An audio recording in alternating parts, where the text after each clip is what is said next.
Hello friends, MK classes में आप सभी का स्वागत है। जैसा कि आप जानते हैं कि ये पहली क्लास जो ना हमारी मैथमेटिक्स की होगी और मैथमेटिक्स में आप लोगों को मैं इतना बेसिक से जो ना आप लोगों को बताने वाला हूँ।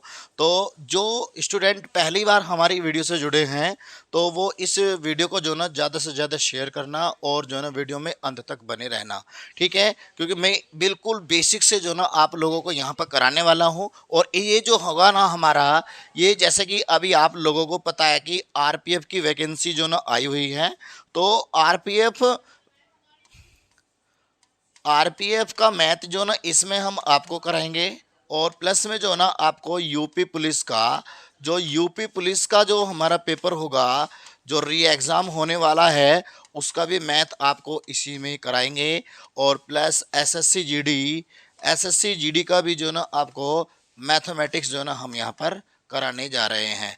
तो सबसे पहले जो ना आप लोगों को जो मैथमेटिक्स में बेसिक कंसेप्ट जरूर पता होना चाहिए, जो हर किसी को मालूम होना चाहिए, ठीक है? जब तक आप ये बेसिक कंसेप्ट नहीं सीख पाओगे तो मैथमेटिक्स को जो ना आप अच्छे से नहीं सीख पाओगे, ठीक है? तो चलिए चलते हैं हम अपने टॉपिक की तरफ। और ये क्लास हमारी पहली होगी और वीडियो में जो ना अंत तक जरूर बने रहना, ठीक है मेरे दोस्त?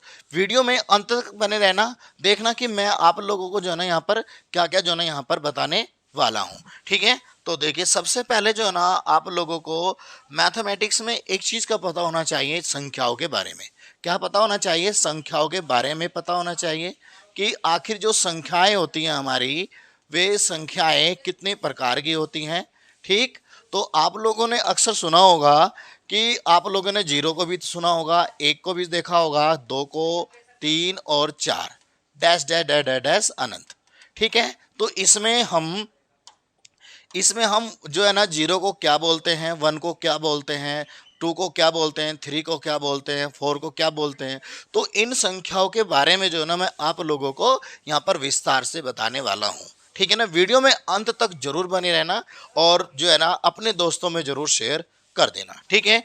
तो सबसे पहले आप लोग जो है ना यहाँ पर देखें कि सबसे पहले जो है ना हमारी होती है वो क्या होती है, धन पूर्णांक संख्या।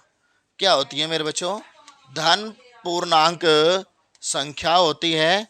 और ये वास्तव में जो है ना तीन प्रकार की होती है। ये वास्तव में तीन प्रकार की होती है। पहला तो होती है ये प्राकृत संख्या, इसी को मतलब कि प्राकृत संख्या को ही हम धन पूर्णांक संख्या बोलते हैं, ठीक है? और धन पूर्णांक संख्या को हम जो है ना यहाँ पर प्राकृतिक संख्या भी बोलते हैं, ठीक है ना? अक्सर आपने जो है ना देखा होगा, अलग अलग बुक्स में देखा होगा कि भाई प्राकृतिक और प्राकृतिक अलग अलग देखा होगा। और जो तीसरा है, इसी को हम जो है ना बोलते हैं वो क्रमागत संख्या, ठीक है ना? आपने क्रमागत संख्या जैसे कि 1 2 3 4 5, ठीक है?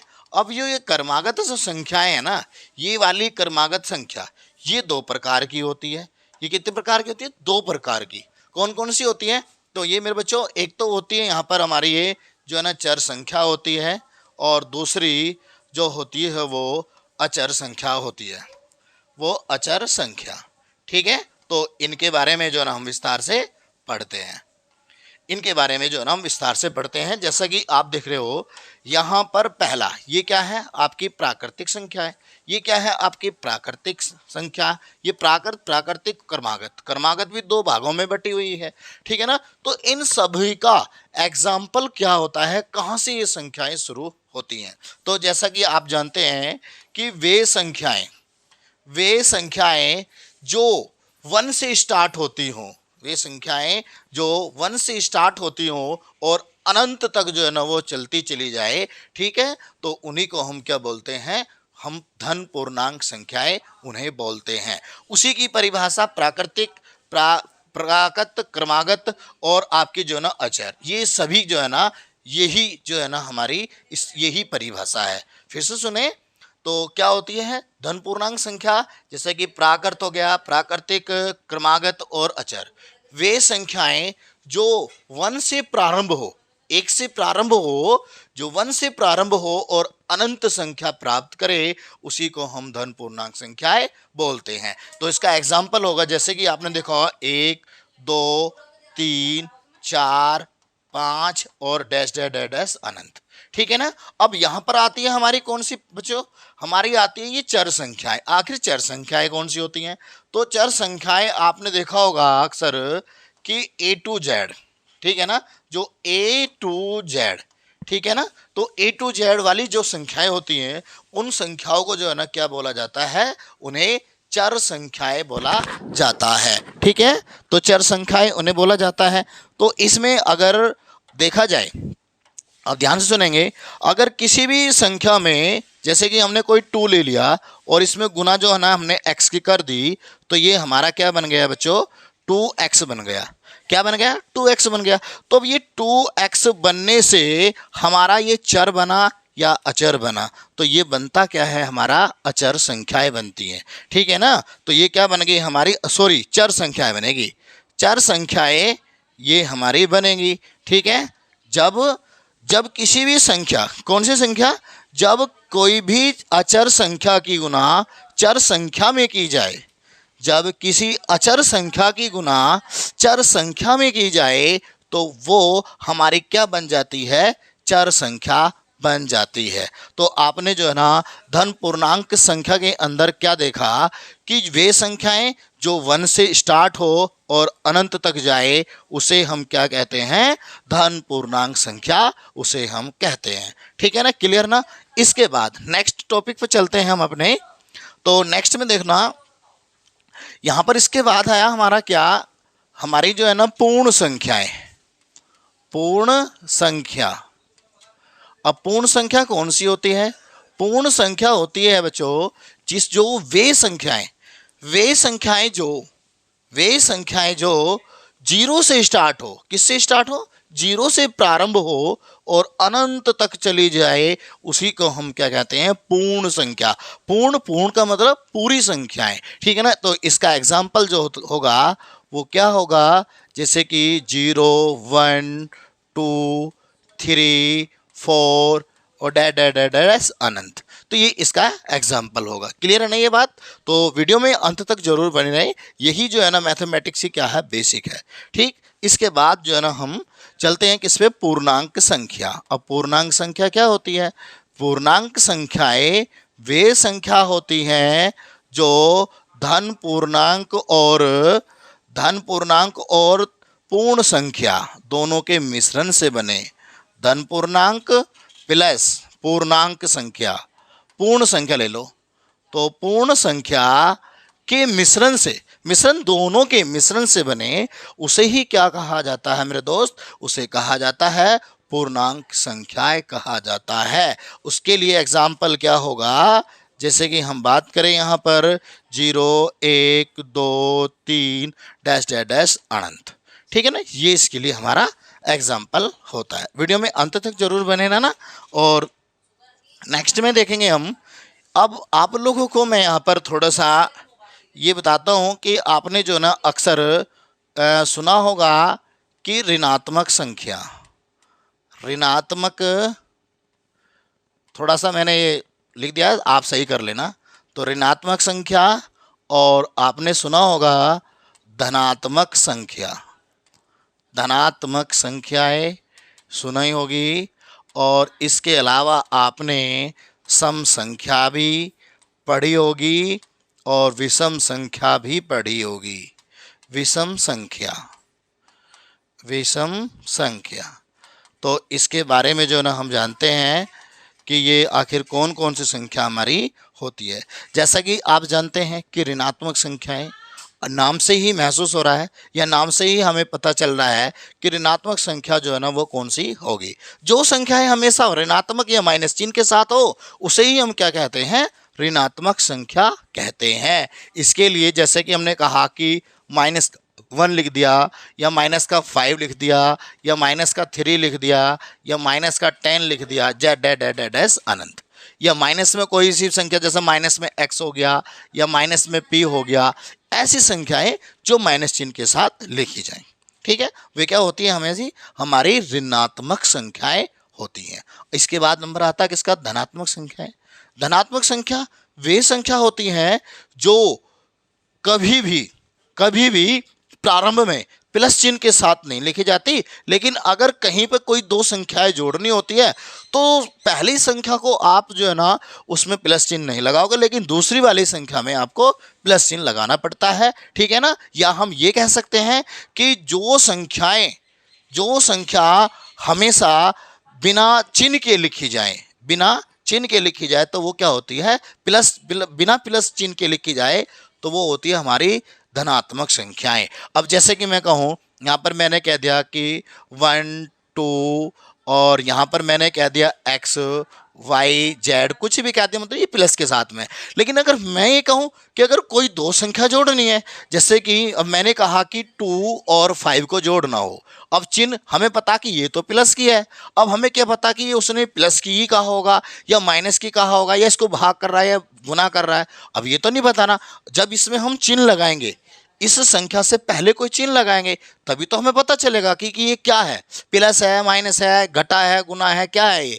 तो अब अगर आपको ये दो संख्या जोड़नी है तो 5 से पहले आपको प्लस लगाना होगा। तो ये पहली संख्या हमेशा प्लस चिन्ह के साथ नहीं लिखी जाएगी, लेकिन अगर कोई दूसरी संख्या से में जोड़ रहे हो तो वो आपको जो है ना प्लस चिन्ह के साथ लिखनी पड़ेगी, ठीक है ना। बात क्लियर होगी। चलते हैं अगले टॉपिक पे चलते हैं मेरे दोस्त। देखो इसमें कहा कि हमारी सम संख्याएं। अच्छा, सम संख्याएं कौन सी होती हैं? सिंपल सी बात है कि जो संख्या दो से पूरी कट जाए, वही हमारी क्या होती है, हमारी सम संख्याएं होती हैं। जैसे कि एग्जाम्पल में मैंने कहा कि 2 4 6 8 डैश डैश डैश डैश अनंत, ठीक है ना। तो ये होती है हमारी सम संख्याएं। अगर यहाँ से पूछा जाए कि एक से लेकर जो है ना 100 तक जो है ना हमारी कितनी सम संख्याएं होती हैं, आपको बताना है कि 50 जो है ना हमारी वो सम संख्याएं होती हैं, ठीक है। अब बात करते हैं किसकी, विषम संख्याएं की। सीधी सी बात है, जैसा हमने इसमें बताया, इसमें क्या बताया कि जो संख्याएं 2 से पूरी कट जाए वो सम संख्या होती हैं, और जो 2 से पूरी ना कटे वो क्या होती है, विषम संख्याएं होती हैं। जो 2 से पूरी ना कटे वो क्या होती है, विषम संख्याएं होती हैं। जैसे कि एग्जाम्पल में कहें हम कि 1 2 1 3 5 7 9 10 11 और डैश अनंत तक। अगर यहाँ आपसे पूछा जाए कि 1 से 100 तक कितनी विषम संख्याएं होती हैं, भाई 1 से लेकर 100 तक आपके जो है ना वो 50 ही विषम संख्या होंगी और 50 ही आपकी सम संख्याएं हो जाएंगी, ठीक है ना। बात क्लियर हो गई। नेक्स्ट टॉपिक की तरफ हम चलते हैं। देखो, बात करेंगे हम यहाँ पर, पहले बात करते हैं भाज्य संख्या, फिर बात करेंगे हम अभाज्य संख्या की, ठीक है बच्चों। देखो, अभाज्य बहुत सिंपल, यहां से क्वेश्चन आता है आपका यहां से क्वेश्चन आता है, चाहे वो आप कोई से भी एग्जाम में बैठते हो तो एग्जाम में यहां से क्वेश्चन जरूर मिलेगा। चाहे आप यूपी टेट का एग्जाम दो, चाहे सी टेट का एग्जाम दो, सुपर टेट दो, या आप यूपी पुलिस दो, रेलवे का दो, बैंक का दो, यहां से जो है ना नॉर्मली सी एक किसी ना किसी एग्जाम में, जैसे शिफ्टों में होता है ना, तो किसी ना किसी शिफ्ट में यहाँ से क्वेश्चन पूछ लिया जाता है डायरेक्ट, ठीक है ना। बात करते हैं हम किसकी, देखो बात करते हैं भाज्य संख्या। भाज्य संख्या क्या होती है भाई, नाम से ही मालूम हो रहा दोस्तों, नाम से ही मालूम हो रहा भाज्य है। भाज्य मतलब जो विभक्त हो जाए, ऐसे संख्याएं, चाहे तो वो सम हो चाहे वो विषम हो, ठीक है, चाहे सम हो चाहे विषम हो, किसी भी संख्या से वो कटती हो, वो विभक्त हो रही हो पूरी, तो वो क्या होती है, हमारी भाज्य संख्या होती है। अब जरूरी नहीं है कि आपकी वो सम संख्या ही जो है ना क्या होगी, विभक्त होगी। जैसे कि एग्जाम्पल में मैं इसके एग्जाम्पल में यहाँ पर कहूँ, भाई हमें पता है कि जैसे कि ये 15 है, हमें पता है कि ये क्या है, हमारी विषम संख्या है। अब ये क्या है, विषम संख्या। अब आपको पता है ना कि ये विषम संख्या है, लेकिन ये किससे विभक्त होगी भाई, 3 से तो होगी या 5 से होगी, 3 से होगी या 5 से होगी। हम ये कहेंगे कि 3 से या 5 से ये विभक्त हो जाएगी, तो ये एक दूसरे को विभक्त कर रही है, तो ये क्या भाज्य संख्या है। अब मैं कहूं कि 8 है, 8 को मैंने 2 से डिवाइड करा या 4 से डिवाइड करा, हो तो विभक्त रही है ना, तो ये क्या है, हमारी विभक्त होने वाली संख्याएं, उन्हीं को हम क्या कहेंगे, हम कहेंगे उनको भाज्य संख्या। तो इसके लिए जो है ना एग्जाम्पल हमारा क्या होगा बच्चों, देखो मेरे दोस्तों, इसमें एग्जाम्पल होगा कि स्टार्टिंग में सबसे पहले आता है 4। ये 4 जो ना बहुत मैटर करता है। ये जो स्टार्टिंग का पॉइंट है ना हमारा भाज्य में 4, ये बहुत महत्व करता है। और यहाँ से संबंधित, इससे संबंधित एग्जाम में और रीजनिंग में भी क्वेश्चन पूछा जाता बनता है। अभी बताऊंगा आप लोगों को, जैसे कि 4 हो गया, 6 हो गया, और 8 हो गया, 9 हो गया, 10 हो गया, और 12 हो गया, और आपका 14 और 15। आगे भी बहुत सारी संख्या है। अब देखो सीधी सी बात है कि हमारी जो संख्या है ये हमारे किस किस से, हमारी 2 से और 3 से कट रही है। हमारी ये संख्या जो है ना 2 से और 4 से कट रही है। हमारी ये संख्या किस से कट रही है, 3 से कट रही है। ये संख्या हमारी 2 से कटेगी और 5 से कटेगी। ये वाली संख्या जो है ना हमारी कितने से कटेगी, देखो ये कटेगी 2 से भी कटेगी, 3 से भी कटेगी, 4 से भी कटेगी, 6 से भी कटेगी, 12 से भी कटेगी, कटेगी ना। तो ऐसी संख्याएं चाहे तो वो सम से कट जाए चाहे विषम से कट जाए, उसे वो पूरी पूरी विभक्त होनी चाहिए ही चाहिए। तो वो क्या होगी, हमारी होगी भाज्य संख्या होगी। ठीक है ना। अब अभाज्य के बारे में बात करते हैं।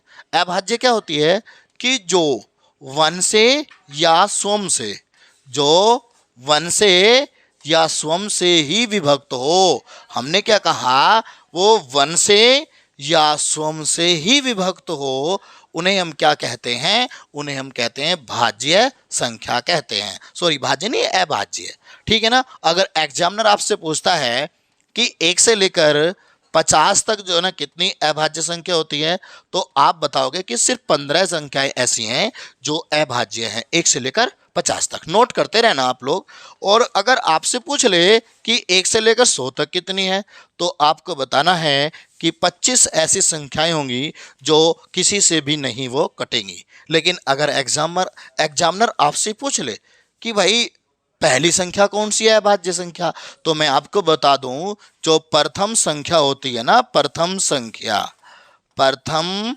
संख्या कौन कौन सी, भाई आप अभाज्य कह लो चाहे उसे विषम संख्या कह लो, क्योंकि हमारी सम संख्या भी यही है भाई, हमारी सम संख्या भी तो यही है, और पहली अभाज्य संख्या भी यही होगी, जिसे आप 2 के नाम से जानते हैं। ठीक है ना। तो ये हमारी क्या है, वो हमारी जो ये प्रथम अभाज्य संख्या भी है और पहली सम संख्या भी हमारी ये होगी। ठीक है ना। अब नेक्स्ट की तरफ चलते हैं हम। इसके बाद बात करते हैं हम क्या, परिमेय संख्या की। तो आपने जो है ना परिमेय संख्या, देखो परिमेय संख्या अक्सर जो ना स्टूडेंट इसी में बहुत ज़्यादा गलती करता है, जो आप लोगों को नहीं करनी। तो परिमेय अपरिमेय संख्या, देखो भाई, तो ये दोनों संख्याएं क्या होती हैं, तो इन दोनों संख्याओं के बारे में थोड़ा सा हम डिटेल में जानेंगे। देखो जो हमारी परिमेय संख्या होती है, दुनिया की सभी संख्याएं, दुनिया की कोई भी संख्या आप लिख लो, वो क्या है, हमारी परिमेय संख्या है। या आप सीधी सी बात कहो कि जो भिन्न के रूप में लिखी जाए, अच्छा नहीं समझ में आया, जो बटे के रूप में लिखी जाए, आप ऐसे भी कह सकते हो ना भाई। दुनिया की सभी संख्याएं वे क्या है, परिमेय संख्या है। या हम कहें कि कोई भी ऐसी संख्या जो भिन्न के रूप में या बटे के रूप में लिखी जाए, या अंश बटे हर, या आप कह दो अंश बटे हर। आप इस तरह से कह सकते हो कि P/Q, या आप कह सकते हो कि A/B, या आप कह सकते हो अंश बटे हर के रूप में लिखी जाती हो, वह हमारी संख्याएं क्या होंगी, वे सही वही संख्या हमारी परिमेय संख्या होंगी। ठीक है ना, बात क्लियर हो गई। तो इसके लिए एग्जांपल आप कुछ भी दे सकते हो, जैसे कि 1/2, 3/4, ठीक है ना, 5/6 और डैश अनंत। ठीक है बच्चों। इसके बाद अपरिमेय संख्या। अपरिमेय संख्या आपने जो है ना जब भी 8 क्लास में पढ़ा होगा, क्षेत्रफल पढ़ा हो, आयतन पढ़ा हो, तो आपने वहाँ पर जो ना एक पाई सुना होगा, पाई जिसका मान क्या होता है 22/7। और आपने कहीं कहीं देखा होगा कि पाई का मान जो है ना वो 3.14। बेटा जब आप इसको भाग करोगे ना 22/7 को, तो आपका यही निकल कर आता है। ठीक है ना, यही निकल कर आता है। लेकिन अगर बात की जाए बात की जाए किसकी, तो कि प्रिमेय संख्या क्या होती है, जो अंडर रूट या पाई के रूप में लिखी जाए वही हमारी अप्रिमेय संख्या होंगी। ठीक, तो इसके लिए एग्जांपल, जैसे कि मैं कहूँ आपसे कि मैंने कहा कि पाई, मैंने कहा आपको कि यहाँ पर मैंने आपसे बोल दिया कि अंडर रूट 2, अब अंडर रूट 3, आप अंडर रूट 4 नहीं ले सकते। क्यों नहीं ले सकते, ये गलत हो जाएगा। क्यों, क्योंकि अंडर रूट जो है ना 4, वो किसका बन जाएगा, 2 का, और ये 2 का बन गया तो ये हमारी कौन सी संख्या बन गई, वो बन गई हमारी प्रिमेय संख्या। बात क्लियर हुई, इतनी बात। तो अब इसमें या आप ये कह सकते हैं जैसा कि 18 पाई कह दिया आपने, या 12 पाई कह दिया, मतलब पाई उसके साथ संख्या के साथ लिखा होना चाहिए, तो वो क्या हो जाएगी, आपकी अप्रिमेय संख्या हो जाएगी। तो इतनी बात जो है ना आप लोगों के क्लियर हो गई होगी। तो इसके बाद जो ना हम देखते हैं कौन सी संख्या, वास्तविक संख्याएं। कौन सी देखेंगे, वास्तविक संख्याएं जो ना इसमें हम देखते हैं। वास्तविक संख्या, अब वास्तविक संख्या कौन सी होती है, देखो वास्तविक संख्याएं, अभी आपने पढ़ा, क्या पढ़ा था कि प्रमेय, प्रमेय प्लस का अप्रमेय, दोनों के मिश्रण को हम क्या कहते हैं, उसे कहते हैं हम वास्तविक संख्याएं। इसके लिए एग्जाम्पल क्या होगा, जैसे कि हमने कहा पाई 1/2, पाई को आप कहीं कहीं 22/7 भी लिखते हो, डैश डैश डैश अनंत, इसके लिए हमारा जो है ना ये एग्जाम्पल बनेगा। ठीक है ना, तो अभी संख्याएं तो इसमें और भी हैं, लेकिन जो आपका सिलेबस है, जैसे कि रेलवे का सिलेबस है, आपका आरपीएफ का सिलेबस है, या आपका यूपी पुलिस का है, दिल्ली पुलिस का, एसएससी जीडी का, तो वहाँ पर जो ना सिर्फ इतना ही, इससे ज़्यादा नहीं पूछा जाएगा। तो पूरी वीडियो देखने के लिए आप लोगों का बहुत बहुत धन्यवाद। वीडियो अच्छी लगी हो तो अपने दोस्तों में ज़रूर शेयर करना, और लाइव क्लास हमारी कब होगी आप लोगों को जो है ना नोटिफिकेशन मिल जाएगा, और जिसने चैनल को सब्सक्राइब नहीं किया है वो चैनल को भी सब्सक्राइब कर ले। बस आज के लिए सिर्फ इतना ही। सभी को नमस्कार, जय हिंद, जय भारत।